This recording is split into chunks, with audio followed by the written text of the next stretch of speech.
কিছুক্ষণ আগে ভূমিকম্প হয়েছে, অনেকে ভয় পেয়ে ধরে পারছেন বাঁচার জন্য।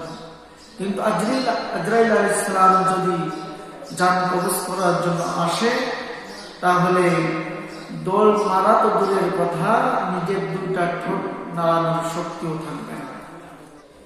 मौत को मत दूर समझो, मौत है हरदम करीब। मौत को मत दूर समझो, मौत है हरदम करीब। यार तेरे कौन होगा गुल जाने के लिए। जब मलाकुल मौत आवेगी तुम्हारे सामने, तुमको फुर्सत ना मिलेगी लब हिलाने के लिए। कवि बोलें